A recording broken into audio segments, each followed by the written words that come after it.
হিমাচল প্রদেশের পাহাড়ি অঞ্চলে কান পাতলে না অনেক অদ্ভুত লোককথা শোনা যায়, নানা রকম ঘটনার বিবরণ। হ্যাঁ, একদম। আজকের আলোচনাও কিন্তু তেমনই কিছু অভিজ্ঞতার গল্প নিয়ে, যেগুলো সেখানকার মানুষের মতে কালো জাদু বা ব্ল্যাক ম্যাজিকের সঙ্গে যুক্ত। আমাদের হাতে কিছু ঘটনার বিবরণ এসেছে, একদম সরাসরি যেমনটা শোনা গেছে আর কি। তো আমরা কোনো রকম ব্যাখ্যা বা বিশ্লেষণ ছাড়াই সেগুলো তুলে ধরব। হ্যাঁ, আমাদের আজকের উদ্দেশ্য কিন্তু এই ঘটনাগুলো সত্যি না মিথ্যে সেটা যাচাই করা নয়, বা এর পিছনে কোনো তত্ত্ব খোঁজা সেটাও নয়। ঠিক। বরং এই গল্পগুলো যেভাবে মানুষের মুখে মুখে ফেরে, যেভাবে তারা নিজেরা বলেন, ঠিক সেই রকমভাবেই আপনাদের সামনে রাখা। কারণ এই কাহিনীগুলো শুনলেই বোঝা যায় নিজেরাই বেশ জোরালো। একদম। চলুন তাহলে আর দেরি না করে সরাসরি চলে যাই হামিরপুরের এক কলেজ ছাত্র রোহানের গল্পে। রোহান? হ্যাঁ। রোহান ওর মামার বাড়িতে থেকে পড়াশোনা করত। ওর মামার ব্যবসার জায়গাটা কলেজের কাছেই ছিল, তাই সাধারণত সে মামার সঙ্গেই গাড়িতেই যাতায়াত করত। ও আচ্ছা, সুবিধা হতো তাহলে। হ্যাঁ, কিন্তু একবার হলো কি, রোহানের মামা প্রায় এক সপ্তাহের জন্য বেশ অসুস্থ হয়ে পড়লেন। ও। তখন তো রোহানকে একাই কলেজে যেতে হচ্ছিল। তো ও ঠিক করলো Himachal road transport corporation HRTC বাসেই যাতায়াত করবে। আচ্ছা, সরকারি বাস। হ্যাঁ, প্রথম কদিন তেমন কোনো অসুবিধা হয়নি। কলেজ থেকে বিকেলের দিকে বাসে ফিরত, কিন্তু একদিন ফেরার সময় দেখলো বাসে সাংঘাতিক ভিড়। হয় এরকম। পরপর দুটো বাস প্রায় ভর্তি অবস্থায় চলে গেল। তৃতীয় বাসটায় একটু জায়গা দেখে ও কোনো মতে হুড়মুড় করে উঠে পড়ল।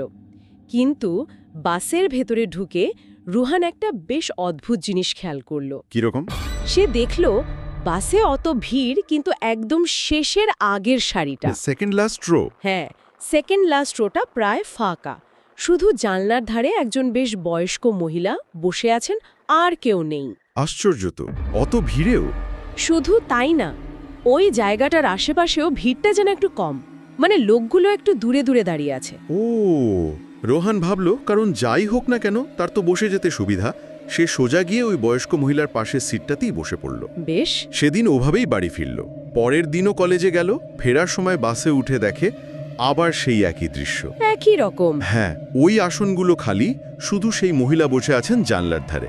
রোহান কিন্তু আমার মনে হয় দ্বিতীয় দিনও আর কিছু ভাবেনি, তাই না? না না, সে আর কিছু না ভেবে গিয়ে ওনার পাশেই বসলো। আবার মনে একটা খটকা হয়তো লেগেছিল, কিন্তু কাউকে কিছু জিজ্ঞেস করার সুযোগ পায়নি, বা হয়তো দরকারও মনে করেনি। স্বাভাবিক। কিন্তু তৃতীয় দিন হলো আসল ঘটনাটা। রোহান যখন বাসে উঠল, সে মোটামুটো ধরেই নিয়েছিল যে ওই সিটটা আজও খালিই পাবে। কিন্তু বাসে উঠে সে বেশ অবাক হয়ে গেল। কেন? কি দেখল?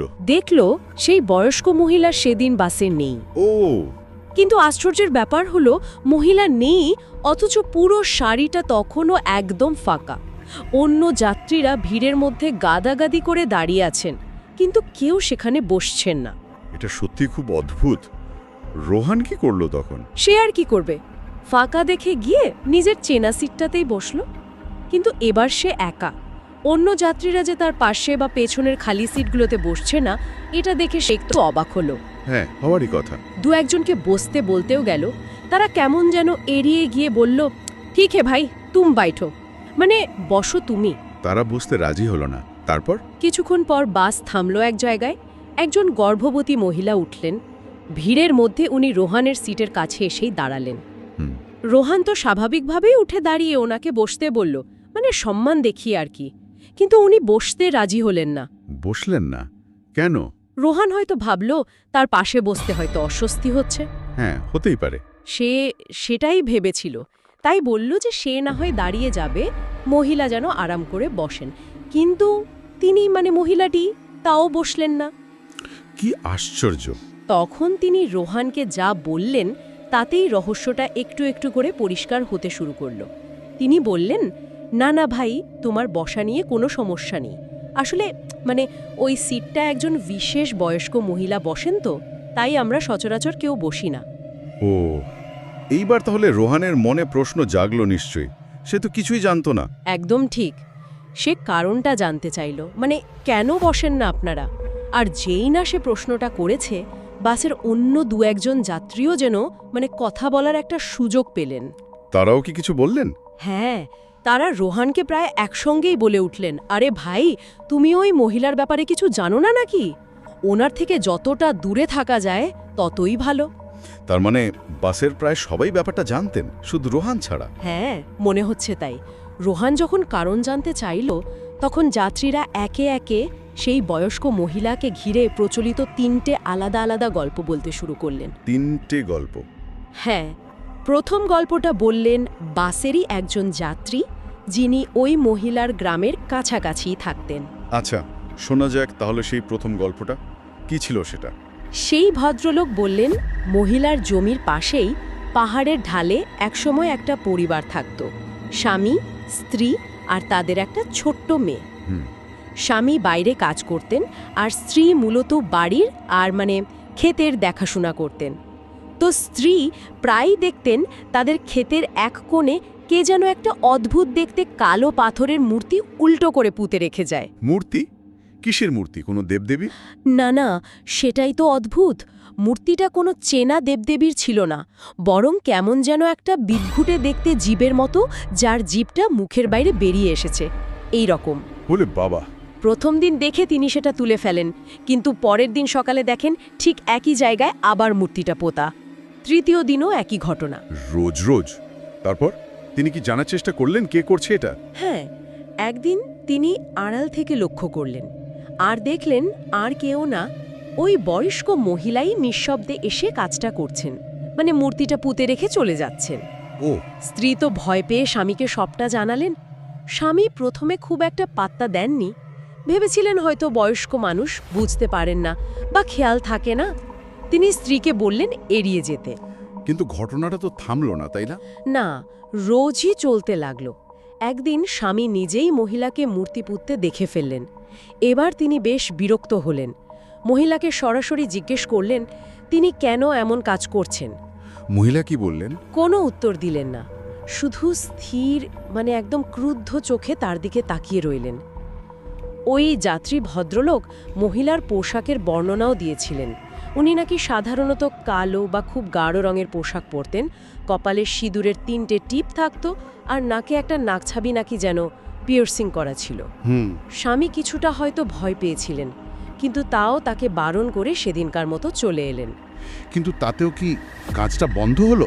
একেবারেই না, বরং পরের দিন সকালে উঠে দেখলেন ক্ষেতের একটা কোণে নয়, 2টো কোণে 2টো মূর্তি পোতা। 2টো? হ্যাঁ।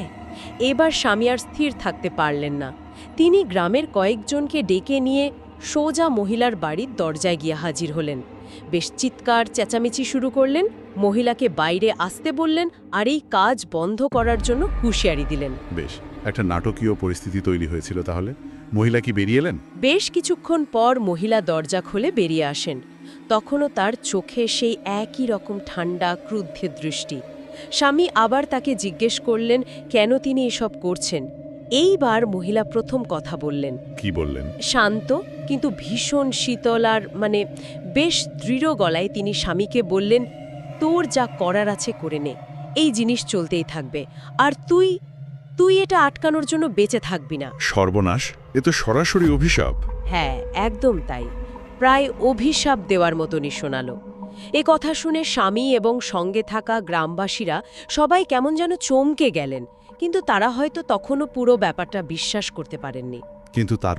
কিন্তু তার ঠিক পরের দিনই সেই স্বামীর এক ভয়ঙ্কর দুর্ঘটনায় মৃত্যু হলো। কি সাংঘাতিক! কি বলছেন? হ্যাঁ, এরপর গ্রামের লোকজন, বিশেষ করে ওই ভদ্রলোকের স্ত্রী, তারা প্রায় নিশ্চিত হয়ে গেলেন যে এটা ওই মহিলার অভিশাপেরই ফল।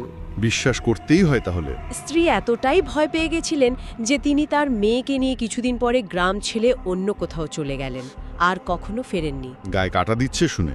আচ্ছা, বাসের যাত্রীরা তো বললেন 3টে গল্প, এটা তো গেল প্রথমটা। হ্যাঁ, এরপর দ্বিতীয় গল্পটা বললেন আর একজন যাত্রী, তার বাড়িও ছিল ওই এলাকাতেই, পাহাড়ের একটু ওপরের দিকে।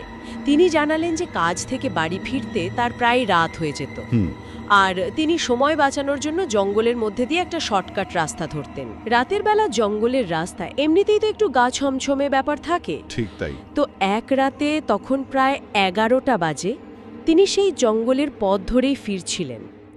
হঠাৎ খানিকটা দূরে কিছু মন্ত্র পড়ার মতো বা মানে বিড়বিড় করে কিছু বলার মতো একটা একটানা আওয়াজ শুনতে পেলেন জঙ্গলের মধ্যে? রাতে। হ্যাঁ। তিনি একটু থমকে দাঁড়ালেন। দেখুন, হিমাচলের গ্রামের দিকে মানুষজন কিন্তু এই ধরনের রাতের বেলার অচেনা আওয়াজ বা ঘটনা নিয়ে বেশ ওয়াকিবহল থাকেন, আর কিছুটা মানে কুসংস্কারাচ্ছন্নও বলা যায়। তা তিনি কি বুঝতে পারলেন আওয়াজটা কোথা থেকে আসছে? প্রথমে ভাবলেন হয়তো কেউ গান গাইতে গাইতে যাচ্ছে বা অন্য কিছু, কিন্তু আওয়াজটা বেশ গম্ভীর আর একটানা চলছিল। তিনি কিছুটা সাহস করে এগিয়ে গিয়ে দেখার চেষ্টা করলেন কে ওখানে। হ্যাঁ। একটু এগিয়ে গিয়ে জঙ্গলের ভেতরে তিনি যা দেখলেন তাতে তার মানে যাকে বলে ভয়ে রক্ত জল হয়ে যাওয়ার অবস্থা। কি দেখলেন তিনি? তিনি দেখলেন সেই একই বয়স্ক মহিলা জঙ্গলের মধ্যে এক জায়গায় বসে আছেন, তার সামনে মাটিতে কিছু মানুষের কঙ্কালের মতো হাড়গোড় ছড়ানো। বলেন কি? আর তার হাতে একটা জীবন্ত পশু, সম্ভবত ছাগল বা ভেড়া জাতীয় কিছু হবে। মহিলাটি একটা ধারালো অস্ত্র, সাধারণ ছুরি নয়, অন্যরকম দেখতে কিছু, সেটা দিয়ে পশুটার গলা কাটছেন আর নিচু কিন্তু স্পষ্ট স্বরে একটানা মন্ত্র পড়ে চলেছেন। মানে কোনো রিচুয়াল করছিলেন? হ্যাঁ, স্পষ্টতই কোনো ভয়ঙ্কর তান্ত্রিক ক্রিয়া বা সাধনা করছিলেন, রাতের বেলা জঙ্গলের মধ্যে একা। ওরে বাবা, এই দৃশ্য দেখা তো সত্যি ভয়ের। সেই ভদ্রলোক আর এক মুহূর্ত দাঁড়াননি সেখানে, নিঃশব্দে প্রায় হামাগুড়ি দিয়ে সেখান থেকে পালানোর চেষ্টা করলেন। কিন্তু তার মনে হতে লাগলো তিনি যত দূরে সরে যাচ্ছেন মন্ত্রের আওয়াজটা কমছে না, বরং বাড়ছে। বাড়ছে? হ্যাঁ, যেন মহিলা টের পেয়ে গেছেন এবং তার পিছনে পিছনেই মন্ত্র পড়তে পড়তে আসছেন। এটা কি সত্যি হচ্ছিল নাকি ওটা ওনার মনের ভুল, ভয়ের চোটে? বলা কঠিন, তবে তিনি এতটাই ভয় পেয়েছিলেন যে প্রায় দৌড়ে কোনো মতে বাড়ি পৌঁছান। বাড়িতে ঢুকে যখন তিনি ঘটনাটা বলেন, আতঙ্কে তার সারা শরীর তখনও নাকি কাঁপছিল। এই ঘটনার পর থেকে গ্রামে মহিলার কালো জাদু করার ক্ষমতা নিয়ে আর কারো মনে কোনো সন্দেহ রইল না। পরপর দুটো সাংঘাতিক গল্প, তৃতীয় ঘটনাটাও কি একই রকম ভয়ঙ্কর? তৃতীয় ঘটনাটা ঘটেছিল গ্রামেরই এক বিয়ের অনুষ্ঠানে। হিমাচলের স্থানীয় বিশ্বাসে আছে যে বিয়ে বা এই জাতীয় শুভ অনুষ্ঠানে অশুভ শক্তির প্রভাব বা মানে কালো জাদুর নজর লাগার ভয়টা নাকি বেশি থাকে। ওহ, তাই নাকি? হ্যাঁ, তাই এই সময়গুলোতে সবাই একটু বেশি সাবধান থাকেন। তা সেই বিয়ের অনুষ্ঠানে কি হয়েছিল? গ্রামের একটা বাড়িতে বিয়ের অনুষ্ঠান চলছিল বেশ ধুমধাম করে। কনেকে তেল হলুদ মাখানোর রীতি চলছিল তখন। গ্রামের লোকজন, আত্মীয় স্বজন সবাই উপস্থিত। নাচ গান, হাসি ঠাট্টা চলছে, বেশ আনন্দের পরিবেশ। হ্যাঁ, ঠিক সেই আনন্দের মুহূর্তে সেখানে এসে হাজির হলেন সেই বয়স্ক মহিলা, অথচ তাকে কিন্তু কেউ নেমন্ত্রণ করেনি। বিনা নেমন্ত্রণে? তাহলে তো সবাই অবাক হয়েছিলেন নিশ্চয়। অবাক এবং আতঙ্কিত। তার ঢোকার সঙ্গে সঙ্গেই যেন নিমেষে সব আনন্দ থেমে গেল। নাচ গান বন্ধ, কথাবার্তা সব চুপ। সবাই কেমন যেন থমথমে মুখে তার দিকে তাকিয়ে। একটা অস্বস্তিকর পরিবেশ তৈরি হলো। মহিলাটি কিন্তু এসবে পাত্তা না দিয়ে সোজা এগিয়ে গেলেন যেখানে কনেকে তেল দেওয়া হচ্ছিল। তিনি নিজে হাতে একটা পাতা তুলে নিয়ে কনেকে তেল দিতে গেলেন। কনের বাড়ির লোকেরা তখন কি করলেন? তারা কি দিতে দিলেন? না না, কনের বাড়ির লোকেরা সঙ্গে সঙ্গে ব্যাপারটা বুঝে ফেললেন। তারা খুব তাড়াতাড়ি রীতিটা ওখানেই বন্ধ করে দিয়ে কনেকে প্রায় আড়াল করে ঘরের ভেতরে নিয়ে গেলেন। মানে মহিলাকে তেল দিতে দেওয়া হলো না। ও আচ্ছা। অনুষ্ঠানে উপস্থিত অন্য অতিথিরাও পরিস্থিতি দেখে একজন একজন করে সরে পড়তে লাগলেন। কেউ হয়তো নিজেদের ঘরে চলে গেলেন, কেউ একটু দূরে সরে দাঁড়ালেন। অর্থাৎ তাকে একরকমভাবে এড়িয়ে যাওয়া হলো বা মানে অপমান করা হলো। হ্যাঁ, এবং সেটা বেশ স্পষ্টভাবেই বোঝা যাচ্ছিল। কয়েক মিনিটের মধ্যে জায়গাটা প্রায় ফাঁকা হয়ে গেল। শুধু সেই মহিলা তেল মাখানো পাতা হাতে নিয়ে একা সেখানে দাঁড়িয়ে রইলেন। অপমানটা তিনি নিশ্চয়ই খুব গায়ে মেখেছিলেন। বোঝাই যাচ্ছিল। যাওয়ার আগে তিনি শুধু শান্ত গলায় বলে গেলেন, এই অপমানের ফল তোদের ভুগতে হবে। এই কথা বলে তিনি সেখান থেকে চলে গেলেন। আবার সেই একই রকম কথা। এরপর কি সত্যি কিছু ঘটল? বিয়ের অনুষ্ঠান মিটে গেল, কনে শ্বশুরবাড়ি চলে গেল। দিন তিনেক বা চারেক সব স্বাভাবিকই ছিল। কিন্তু তারপর একদিন গভীর রাতে হঠাৎ সেই বাড়িতে আগুন লেগে গেল, যেখানে বিয়ের অনুষ্ঠানটা হয়েছিল। সে কি, আগুন? হ্যাঁ, শুধু তাই নয়, আগুন পাশের আরও দু একটা বাড়িতেও ছড়িয়ে পড়ল। বিশেষ করে সেই বাড়িগুলোতে যেখানকার লোকেরা সেদিন মহিলাকে দেখে ভয়ে তাড়াতাড়ি সরে পড়েছিল বা পালিয়ে গিয়েছিল। আগুনটা লাগলো কিভাবে? মানে কোনো স্বাভাবিক কারণ পাওয়া গিয়েছিল? কোনো স্বাভাবিক কারণ খুঁজে পাওয়া যায়নি। শর্ট সার্কিট বা অন্য কিছু না, কিন্তু গ্রামের প্রায় সকলের মনেই কোনো সন্দেহ ছিল না যে এটা ওই মহিলার অভিশাপ বা কালো জাদুরি ফল, তার অপমানের প্রতিশোধ। বিশ্বাস না করে উপায় কি? এই ঘটনার পর থেকে গ্রামের লোকেরা তাকে আগের চেয়েও অনেক অনেক বেশি ভয় পেতে শুরু করল। এই 3টে গল্প শোনার পর রোহানের মনের অবস্থাটা একবার ভাবুন। সে তো রোজ ওই মহিলার পাশেই বসে যাতায়াত করছিল। ঠিক তাই। রোহান এবার বুঝতে পারল কেন বাসের ওই সিটগুলো খালি থাকে, কেন সেই গর্ভবতী মহিলাটিও সেখানে বসতে রাজি হননি, আর কেনই বা সবাই ওই মহিলাকে এতটা এড়িয়ে চলেন। বাসের যাত্রীরা কি তাকে আর কিছু বলেছিল? হ্যাঁ, তারা রোহানকে আরও জানালো যে মহিলা নাকি অত্যন্ত শক্তিশালী। তার করা জাদুর কোনো তোড় বা প্রতিকার নেই, মানে সেই জাদু কাটানোর কোনো উপায় নাকি কারও জানা নেই। সাংঘাতিক ব্যাপার। তারা এটাও বলল যে মহিলাকে দেখলে কি করতে হয়। কি করতে হয়? স্থানীয় পরিচিতরা তাকে এতটাই ভয় পায় যে রাস্তায় দেখা হলে সঙ্গে সঙ্গে হাত জোর করে নমস্তে জানায়। দেখলেই নমস্তে? হ্যাঁ, এমনও শোনা যায় কেউ যদি তাকে দেখেও না চেনার ভান করে বা এড়িয়ে যায়, নমস্তে না জানায়, তাহলে নাকি সেই ব্যক্তি তৎক্ষণাৎ, মানে সঙ্গে সঙ্গে সাংঘাতিক মাথা ব্যথা বা পেটের সমস্যা বা অন্য কোনো শারীরিক অসুবিধা শুরু হয়ে যায়। বলেন কি, তৎক্ষণাৎ? হ্যাঁ, যাত্রীদের কথা অনুযায়ী তেমনই। এবং সেই সমস্যা নাকি ততক্ষণ কমে না যতক্ষণ না সেই ব্যক্তি ফিরে গিয়ে মহিলাকে নমস্তে জানাচ্ছে। নমস্তে বললেই ঠিক হয়ে যায়? হ্যাঁ, নমস্তে বলার পরই নাকি সব ঠিক হয়ে যায়। অবিশ্বাস্য শোনাচ্ছে কিন্তু স্থানীয়রা যখন বলছেন। হ্যাঁ, ওনারা এটাই বিশ্বাস করেন। রোহান এসব শুনে কি করল? রোহান তো ভয়ে প্রায় জমে গেছিল। সে বুঝতে পারছিল না জেনেই সে একটা বিরাট ঝুঁকির মধ্যে ছিল এতদিন। এরপর থেকে সে আর কোনোদিন ওই বাসে রুটে যায়নি। সেটাই স্বাভাবিক। যতদিন না মামা সুস্থ হয়েছেন সে কলেজে যাওয়ার অন্য ব্যবস্থা করেছিল। পরে আবার মামার সাথেই গাড়িতে যাতায়াত করত। সে নাকি খুব ভয় পেয়ে মন্দিরে গিয়ে পুজো দিয়েছিল। তবে এটা ভাগ্য বলতে হবে যে মহিলা নিজে থেকে রোহানের কোনো ক্ষতি করেননি। হ্যাঁ, সেটাই রক্ষা। হয়তো রোহান নতুন ছিল বা অজান্তে ভুল করেছিল বলেই তিনি কিছু মনে করেননি, অথবা হয়তো পুরো ব্যাপারটাই অন্যরকম, কে জানে। এই ছিল হিমাচলের সেই বিশেষ এলাকার কিছু মানুষের মুখে শোনা কিছু অভিজ্ঞতার বিবরণ। আমরা চেষ্টা করলাম ঘটনাগুলো ঠিক যেমনভাবে বলা হয়েছে, কোনো রম না চড়িয়ে সেইভাবেই তুলে ধরতে। হ্যাঁ, এর মধ্যে কোনো মতামত বা বিশ্লেষণ আমরা যোগ করিনি। ঠিক। এই বিবরণগুলো থেকে একটা জিনিস কিন্তু বোঝা যায় যে কিছু বিশ্বাস বা ভয়, সেটা সত্যি হোক বা না হোক, কিভাবে একটা গোটা অঞ্চলের মানুষকে প্রভাবিত করতে পারে, তাদের আচরণকে নিয়ন্ত্রণ করতে পারে। ঠিক। আর আইনত তো এই ধরনের কালো জাদু বা অভিশাপের মতো বিষয় প্রমাণ করা প্রায় অসম্ভব। তাই স্বাভাবিকভাবেই মানুষ এই ধরনের অভিযুক্ত ব্যক্তিদের থেকে একটা দূরত্ব বজায় রেখে চলতেই পছন্দ করে, যেমনটা আমরা এই গল্পগুলো চরিত্রদের ক্ষেত্রে দেখলাম। একদম এড়িয়ে চলাই শ্রেয় মনে করেন তারা। আজকের মতো আলোচনা আমরা এখানেই শেষ করছি। তবে এই গল্পগুলো শোনার পর একটা প্রশ্ন মনে থেকেই যায়।